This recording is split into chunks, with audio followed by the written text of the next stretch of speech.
Hello, this is Mike with TradeWinds RV Center, here to congratulate you on your purchase of your Intech Sol Rover Eclipse Edition. I'm going to walk you around it, show you how to use a few things to get the best out of your camping experience. Let's start by talking about arriving at the campsite and a few things to take into consideration when you're parking. On your campsite, leave plenty of room for this awning to come in and out. On your off campsite, one thing I want you to think about is where your power water connections are going to be. As you see, your power is going to be just behind your tire. And then your water connection, docking station, is going to be all the way back here on the rear of the unit. So just park accordingly so you can utilize facilities at the campsite. Once we arrive and unhook our hitch, first thing we're going to do is level our unit. Night docking light, should you arrive at night, simply retract to lower, extend to raise. Now should you lose power, under this rubber stopper right here, your hand crank will fit on a button down in here. Show you how that will run up and down, so you don't have to worry about that. If you lose power, you can still get this on and off your vehicle. So once you get your unit level, next thing you are going to do is stabilize it. All four corners of the unit have these scissor stabilizing jacks. I'm going to recommend jack pads. Jack pads are going to protect the feet of your stabilizing jacks from dirt and debris. Keep them from sinking into the hot black top in the summer. Just a really good investment. Grab a 4-pack of them, put them down, and run these down. You can run them down with an impact driver or a drill gun a little quicker. Just be careful when you get to the bottom, because remember, the unit's already level. We're just trying to get it stable. So once you feel some resistance on this, you don't want to lift the unit because we're already level. So just go ahead and stop, get all four of them down. Once we got our unit level and stable, we can hook up our power and water. Big long 30 amp cord plugs on the rear here. The way these pistol grips go on now is go in at about 11 o'clock, turn it to noon, put your gray washer or black washer on there, and that'll lock that on there for you. All right, now at the end of that 30 amp service, should you need to plug into a 110 somewhere, there's a 30 to 15 amp reducer that'll come in your convenience pack. You throw on the end of that, that'll bring it from 15 down to 30 amp, or 30 down to 15 in case you need to plug into a 110. Get your power hooked up, let's hook up our water. On the rear here is your docking station, second one to the left. On the right here is our city water connection. First and foremost, your water pressure regulator.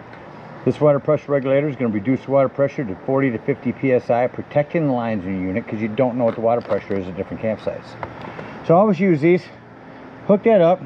Hook up your hose. Don't turn your hose on yet. Let's go to your hot water heater. And all we're doing at this point, folks, make sure a drain plug's back in there. Throw some plumber's tape around that. Not putty. Putty will gum up on you. Inch and an eighth socket. Get that in there nice and snug. Once that's in there tight, you can go ahead and turn your hose on. Now, after your hose has been on for a few minutes, I want you to go inside, open up all of your water taps, shower, sinks, everything. Get a nice steady flow of water going through them, get all the air out of the lines, and then shut them off, and you know you're all set to camp. Now, real quickly, a couple more things on your hot water heater. Mainly, if your hot water heater doesn't seem to be working, come on here to look to see if either one of these bubbles are bubbled up. If they are, simply press them back in. They're a override reset. Now let's say we're going to go camping and we're not going to be at a campsite. We're going to go dry camping, boondocking sometimes called. In that case, we're going to fill up our freshwater tank or potable water. That's right here to the left. No need for a water pressure regulator here. Simply gravity fill this with a hose. 2 ways to tell when it's full. One, there's an overflow valve right there, or 2 on the inside where you check the levels of your black and gray tanks. There's also a button for fresh water. Once that's full, and don't leave this unattended while you're filling it. Once it's full, put that cap back on, move your hose, put your cap back on, and then whenever you want to utilize that water, you'll turn on your water pump. Do not turn on your water pump and hook to city water. That's already pressurized. All right, we're all set to camp, power and water. Let me walk you around the rest of the unit. Continuing here on the back side, we've got a little spray port hose. You can pull this all the way out and hook up to wash things off. Again, our docking station, hot water heater, a hose to store our stinky slinky or sewage hose in. These are low point drains. I'll show you how to drain them from inside the unit. Power, cable, solar power. You can plug in a solar panel there and that'll trickle charge your batteries. Speaking of batteries, they are inside, and that is a vent for your battery. There's a vent for your fridge and cooling system, as well as a flue for your furnace. A couple things on that. One, it does get really hot when you're running it, so make sure you don't block it. Our sewage dump. When we're out front, again, our stabilizing system. Our propane is going to be inside here. Remove these cotter pins.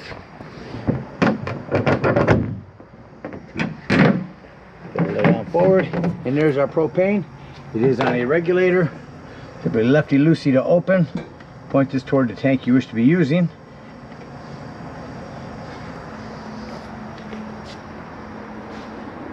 On our campsite, this is a magnet for your door.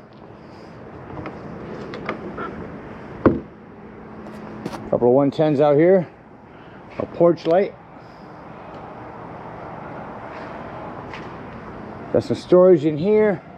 In that storage, this is part of your hitch system, but a manual override crank for your Thule awning. That'll go right at the end there to manually override that one. That about covers everything out here. Let's go take a look on the inside. We do have an accessory hitch back here. Info on weight limits are right next to it. First thing I always like to point out in a unit is your fire extinguisher. Make sure that you and everyone that's camping with you knows the fire extinguisher is located by the entry doorway. Up to my left, a bunch of lights to turn on. Head up into the unit. I'm going to take this TV and I'm going to lean it forward a little bit just so I can see my awning control. Go ahead and hit out on that awning. First thing you have to notice is your exterior door has to be all the way open or all the way closed. This is going to come down at an angle.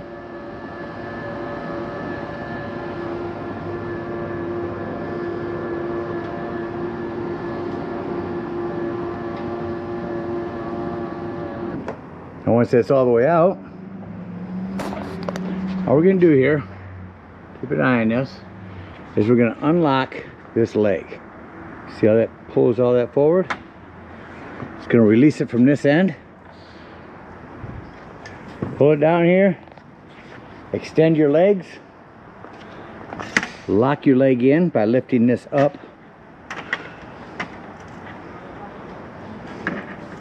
And you can lift that up to straighten out your awning. Putting everything back. Set it right back up in here. Once that's up in there, just turn this to the left.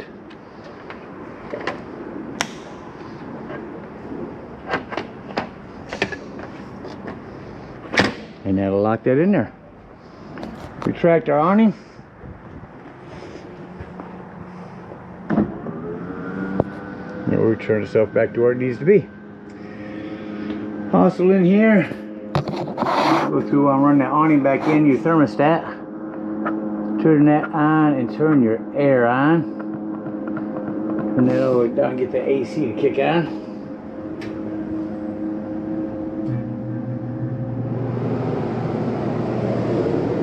Now you'll notice when I circle around and get it to off, your AC should shut off rather quickly, as it does. Now I'm going to go to heat. Turn your furnace on.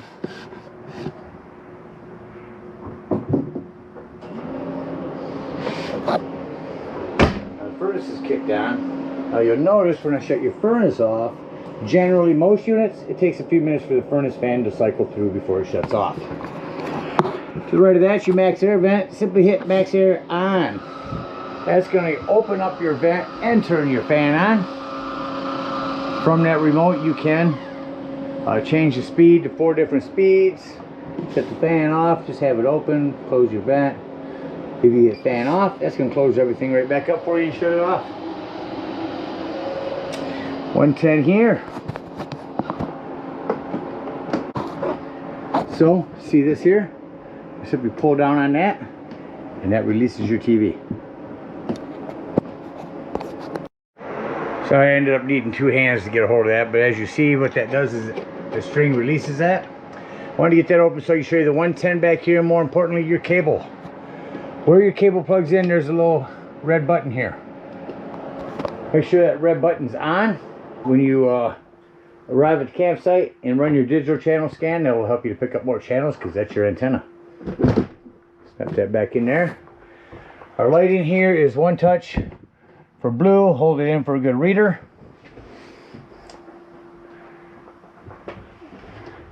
Main lights you can set here. You shut on and off. 110 and charging port here. More lighting. Tons of storage. Your back speakers. Now I'm going to remove this table and bar. Turning this to the left. That will release that. So I can get behind here and show you your access panel. Quite a few things back here. So I can get inside here. I can show you your hot water heater, your battery. To the left there is your water pump, your intake, that hose there, your intake for siphoning and antifreeze and all of your bypass. As well as your freshwater button, or freshwater tank, and drains for those.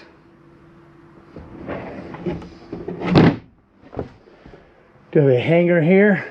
This just opens up like that, gives you a hanger for clothes. Smoke alarm. A wet bath. Does have a hand crank open, exhaust vent itself. The lighting is back here.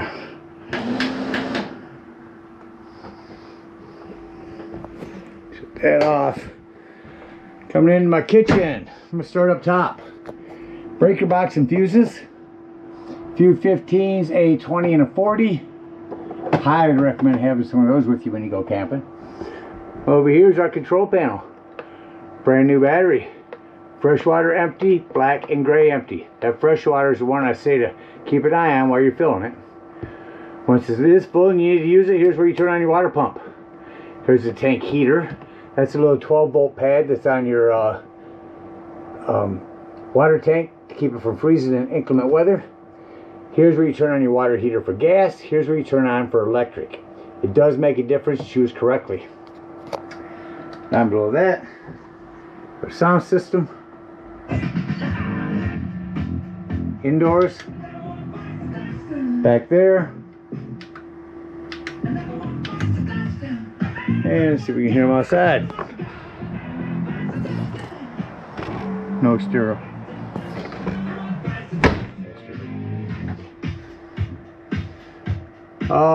AM, FM, disc, Bluetooth, USB, auxiliary, nice sound system. Our fridge, Dometic.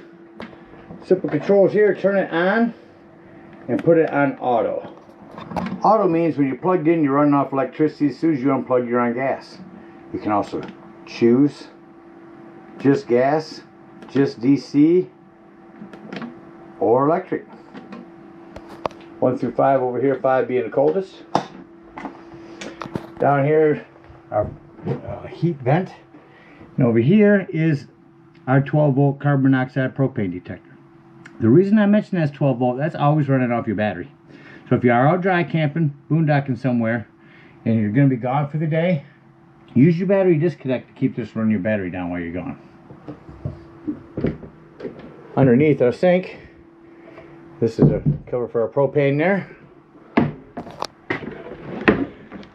Didn't mention when I was outside, but you do have the big bra on your windshield up here. Your cooktop. So if you turn that to light, get your sparks, and you see how quickly that lights up.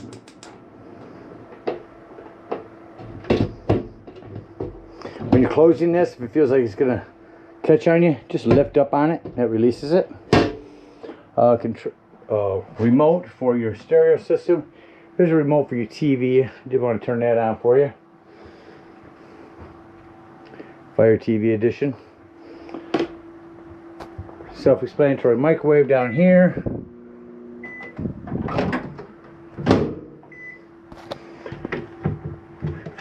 Tons more storage down here. And that about covers everything important. Around this corner, I did want to show you where that battery disconnect is. This will disconnect all the battery power to the unit. Your 110 with GFCI reset and 12 volt in USB ports. Now, if we are leaving the campsite, if we're out dry camping, we're going to get back up in here and open up our freshwater drains. That'll be the fresh water coming off the tank there, and dump that. If you're at a campsite, dump your low point drains right here.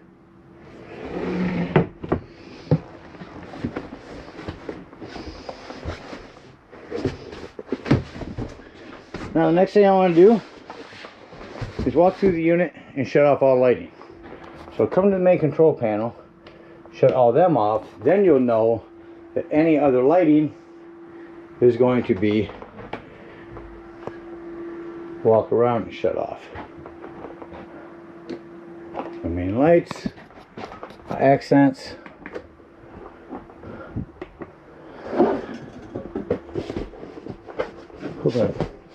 So for back together, I'll put the table back up. I'm going to say doors and drawers. Walk through your unit, make sure all doors and drawers are closed. Everything's ready for traveling. Exit the unit. So we've dumped our low point drains.